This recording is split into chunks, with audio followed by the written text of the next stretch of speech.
For the headlines: Traditional assessment, authentic assessment, traditional versus authentic assessment, the phases of authentic assessment, a better look at traditional and authentic assessment. Nothing is impossible. The things that we need to do is do our best at all the time and keep fighting. All we need to know about traditional and authentic assessment. Good morning, good morning, good morning everyone. I am Gerald Mataya and this is my Assessment Learning 2 report.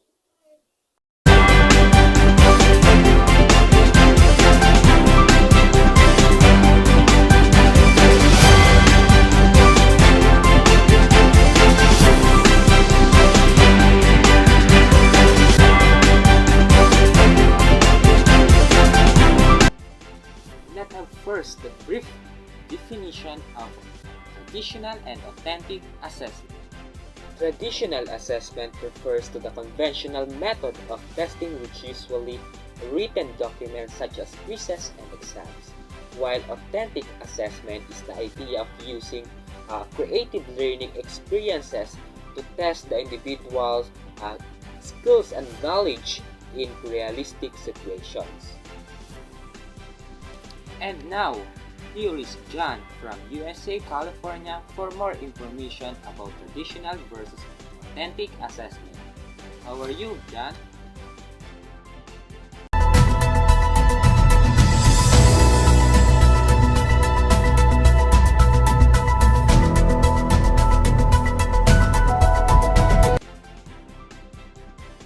Yes, Gerald, I am okay here. So, katatapos ko lang mag-live.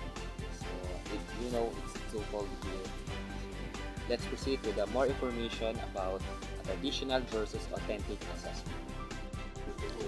We need to know the following comparison of traditional and authentic assessment for us to better understand the difference of the two instruments in determining a student mastery or the achieved learning outcomes.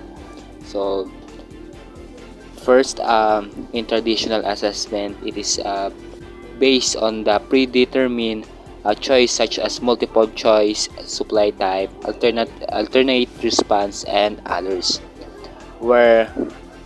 So these comprise tests given to the students by the teacher to measure how much the students have learned. While in authentic assessment, it is based on the set of criterion that measure the student performance with respect to the set of learning outcomes, where students are actively participate in situations that require them to apply the principles that they have learned about in structural material. Yeah, the second one is both traditional and authentic assessment is grounded on the institution's mission. So the mission of most educational institutes is to develop productive citizens. So both traditional and authentic assessment can help that to achieve the mission despite of we do it in different own ways. And the third one is in traditional assessment, the learners must possess a certain body of knowledge or skills, while in authentic assessment, the learners must be capable of a certain body of competencies or skills. So, to be productive learner, an individual must possess in a certain body of knowledge and skill, while in authentic, an individual must be capable to performing meaningful tasks in the real world. The last one in traditional assessment is the school test acquired knowledge through pen and paper assessment, while in authentic assessment, the school test acquired knowledge through tasks that resembles real-life situations. So both authentic and traditional assessment can work together. So to better understand how will student absorb knowledge or information. So those are the comparison between traditional and authentic assessment. So I am Jan From USA California News, back to you, Gerald.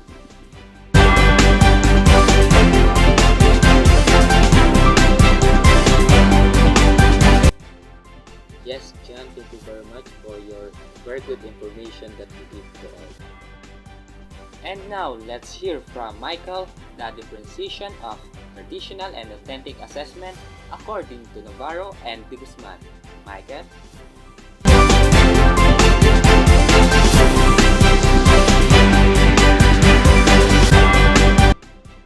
Good day.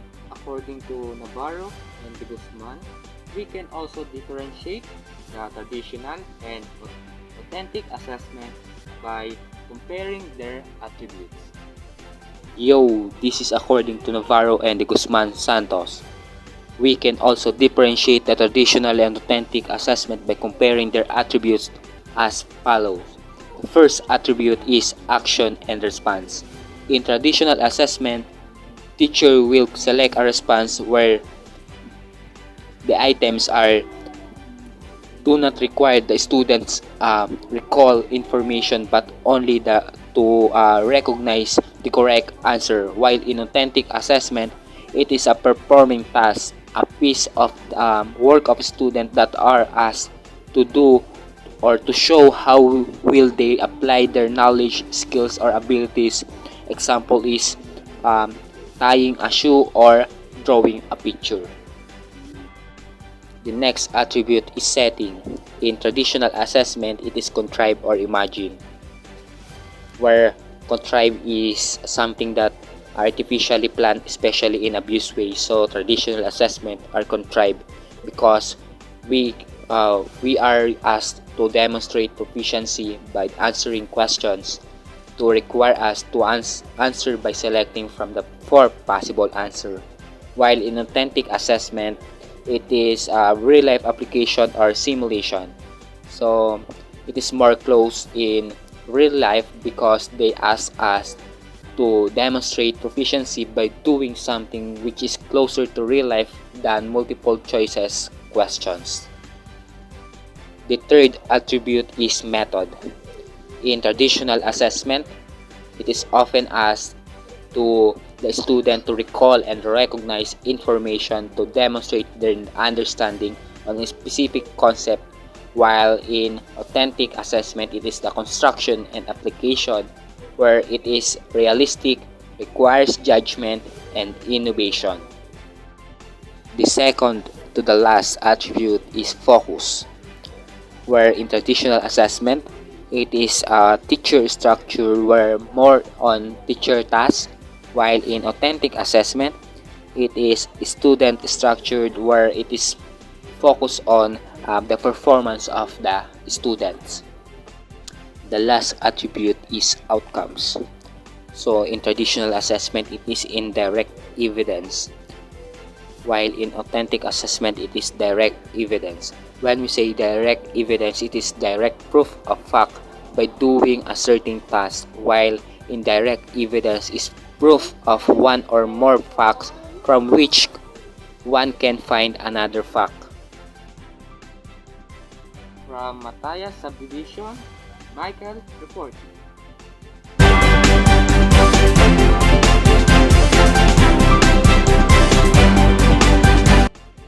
Thank you, Michael, for your information. And now, we will return after a few reminders. To either enjoy your situation, laugh at your situation, or find a lesson in your situation. And if all else fails, cry and ask for help. Thank you for waiting, and we are back. So, let's proceed to the Showbiz Balita. Daniel has a knowledge or information about the phases of authentic assessment, and he wants to share with us. Daniel, it's your turn.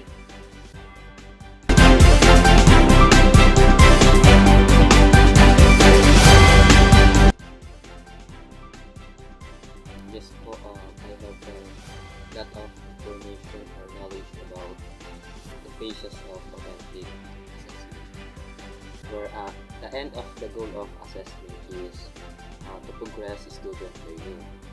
So we can say that there is on learning when there is a change in behavior or demonstrable um, difference in skills and knowledge. Then that is manifestation of learning through a period of time, such as portfolios, journals, oral presentation, essays, and others. So that are addressed by authentic assessment. Outcome assessment goes through this time phases to determine and close the cycle of learning, where authentic assessment provide the students and to have a chance to apply what they have learned and allows students to construct meaning about what they have been taught. So we will proceed to uh, the 5 phases of the authentic assessment. The first one is what are the learner outcomes? So we determine what are the most essential learning outcomes that the learner need to learn and achieve at the end. So this is what we are looking for. So the next one is what are the evidence of learning? So we determine the criteria and standards of outcomes performance, including the level of acceptability of the evidences of learning. The third one is what are the supporting learning experiences and abilities that we will implement the supporting activities that will facilitate or guide our learners to achieve the desired learning outcomes. So it would be an advantage to us if we know the limitation and strength of the learners. So would give a way to focus and highlight which among the criterion needs to be developed. So in teaching learning process, we as future teacher we need to act as a guide that more than just as a source. So after that, the fourth phase is the how do we know if the desired learning outcome has been achieved.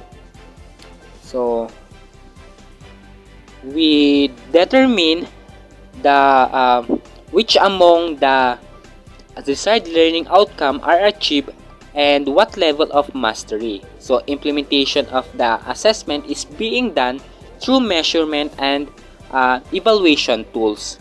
So the last phase is the learning outcome achieved, where the assessment results provide with information whether the learners achieve the desired learning outcomes and which need to improvement.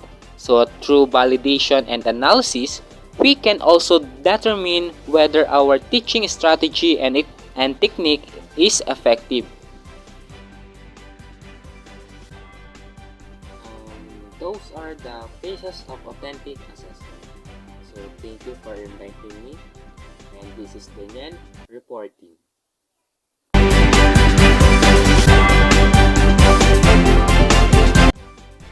Thank you, Daniel, for your sharing. At the last part, a better look at traditional and authentic assessment. Knowledge is important as skills. The competencies of learners should base on their grasp of information and understanding. It is the foundation of attaining our desired learning outcome. You as teacher, you should base on this, as is the basic and lowest among the hierarchy of learner. As well-established knowledge and cognitive skills will guarantee you as faster, efficient, and enjoyable teaching learning experience. It is important that we highlight the mastery of knowledge and skills that is focus of traditional assessment. However, outcomes-based education does not stop there. It is only the stepping stone to which you start with towards climbing the higher order thinking skills.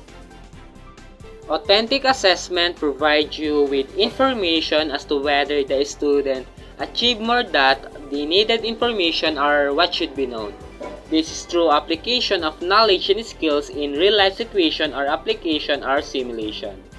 But for me, there is no right or wrong way to assess the student knowledge because both authentic and traditional can work together to better understand on how will student absorb knowledge and information.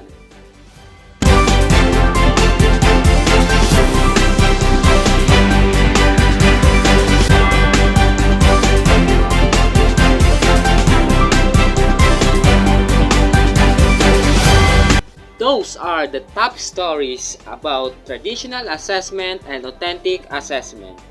Again, this is Gerald Mataya reporting for Assessment Learning 2. Thank you and God bless.